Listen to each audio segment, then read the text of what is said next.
I wrote out my notice, my 2-week notice this week, and I leave for Mexico in 4 days. And I can be more excited, more happy, and more nervous. I'm doing it differently this year. I'm taking a leap that I've never done.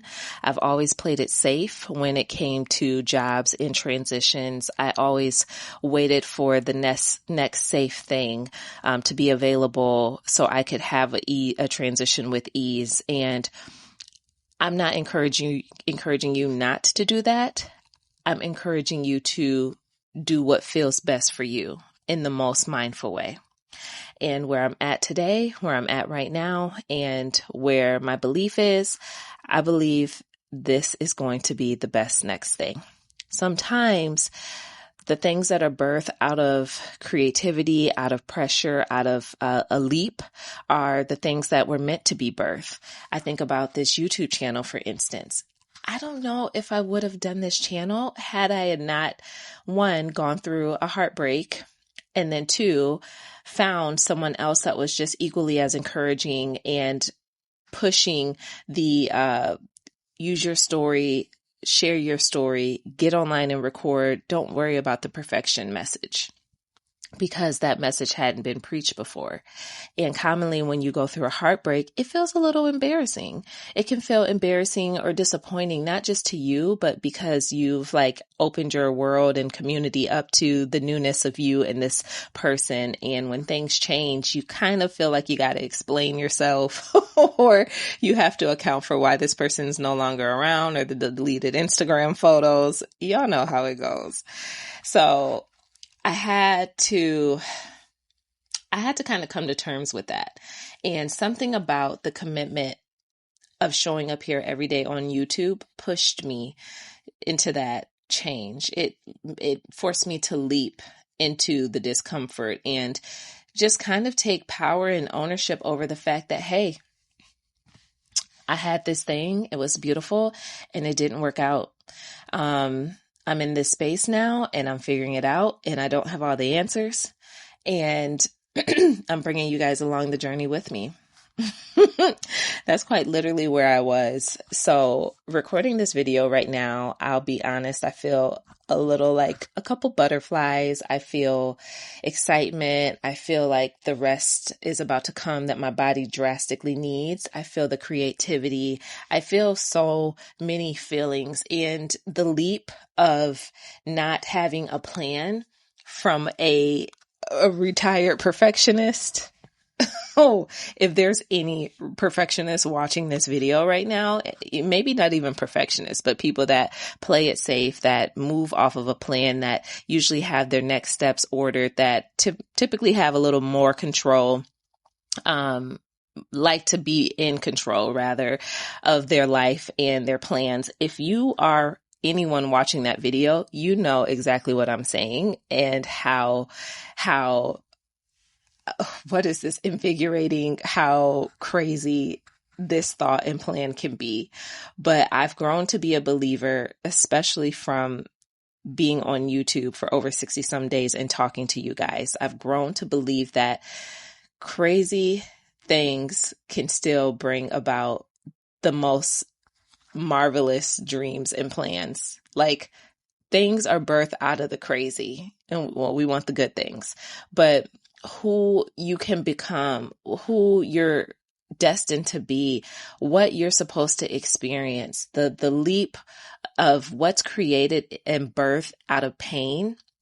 It started to make me look at art differently when I realized certain artists made songs in the thick of their despair or the thick of their hurt, in the thick of their heartbreak.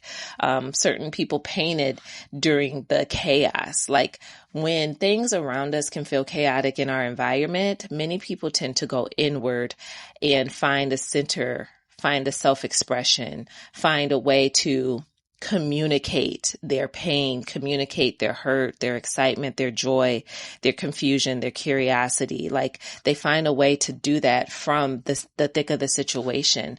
And I've learned that it's actually so powerful and so healing when you talk about the process versus talking to us from the other side of the completed process.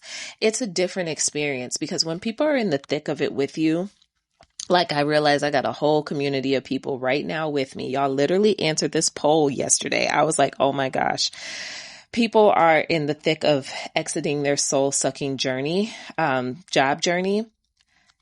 It resonates differently and it hits differently when people can see an image or a blueprint or some form of a plan that somebody's following and see how it works out because, oh yeah, I was there when she did that. I was there when she was talking about that. I was there when she took that notice and then she up and went to Mexico. I was there for all of that. Like when people can say like, yo, I seen what she did and I saw how it worked out. That's encouraging. That's inspiring. That's like a reminder. That's permission. That shows somebody like, yeah, it is possible. That's how I ended up talking to y'all every single day because I saw someone that was literally coming on here with just themselves. She was just showing up as herself. And that is what I've always desired to do. I am not a woman where I don't want or need all of the glitz and the glamours and the bells and the whistles.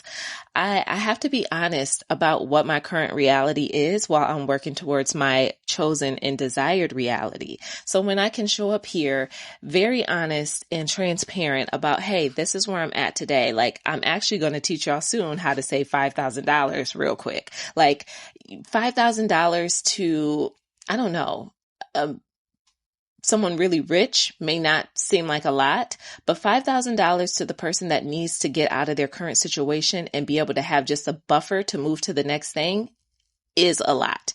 And ask me how I know, because I have been there.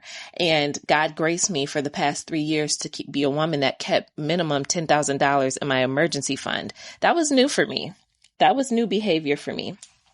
So the fact that I just realized I had to remind myself, like, girl, don't shun away from the small things. Like, you may be embarrassed by $5,000, but somebody else may not be, or whatever. I don't know, because I'm like, they don't want to hear how to save that.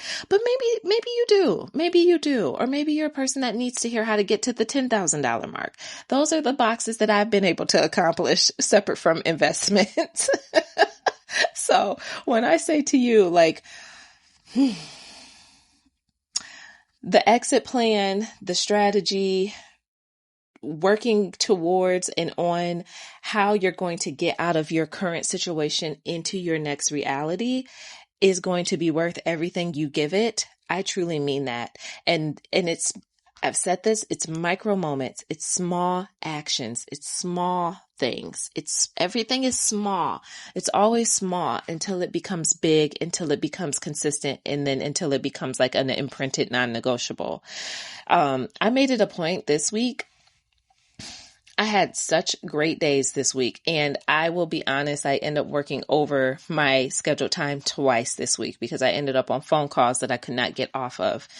But the other days, I was done by 6:00. I was laptop shut. I'm logged off. I'm off the computer. I'm getting ready and I'm headed to the gym. Like that. That's my commitment because I commit my time. I commit my 9 to 6. That's my time. So the other days I was like, all right, Lord, but I was grateful for how the way that it still flowed. And I ended up having such great conversation with the people that I was helping and assisting that it was like, okay, this is okay. I'm okay. All is well. My day wasn't overwhelmed. I managed my day. I still found a way to like manage things within my day and time so it didn't drain me and take a lot from me. But when you are creating your exit strategy and your plan, it's all in micro moments. It's micro actions. It's micro steps, like quite literally. And I did this poll yesterday. I was like, okay, y'all. I asked, like, where are you in your exit, the soul sucking job journey? And the majority, 40%, are actively planning their exit. And I rock with that because I've been actively planning mine too.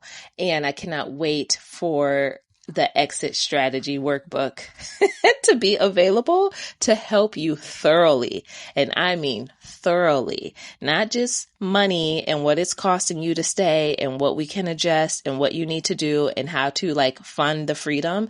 But I mean thoroughly with questions, because ultimately I don't want you to just exit this job. I want you to exit any job that makes you feel the way this one has been making you feel and that does not align with the desires you have. So we can actually eliminate the pattern that is keeping us stuck and keeping us in repetition, and that keeps us constantly applying for roles like this. Because when I tell you elevation, I don't just mean the transitional elevation for the moment. I mean truly being elevated this year. Like I want 2026 to be extremely different for you.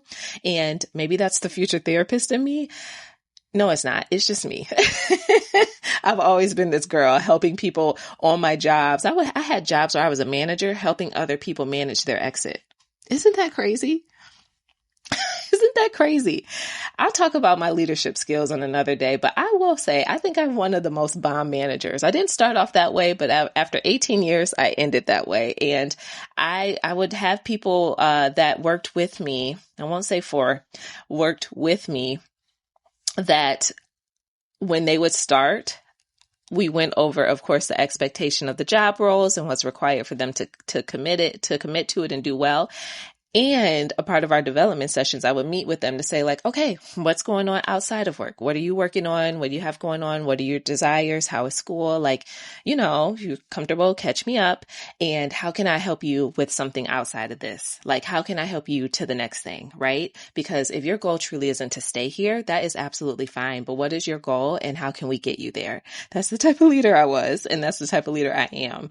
I believe everyone should be set up for success, and success doesn't just look like the four walls of the job you're clocking into. Success looks like things we can develop and input into your character, connections and relationships you can obtain, and how you can get truly to the next level and take all of that and apply it to your life and keep snowballing on to the next.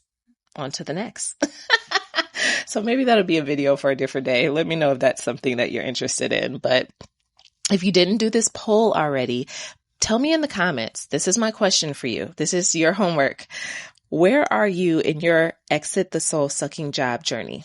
Are you A, still pretending it's fine because denial is a real thing? B, you know you need to leave, but no plans yet? C, actively planning your exit? Or D, you already took the leap? Let me know in the comments. And until the next video, fam, take care of yourself. If you're new here, I hope you stay a while. I'm Renee. I create daily conversations that give you permission, that bring you home to yourself, that allow you to be self-loyal and stop self-abandoning. Okay? Okay. Peace out.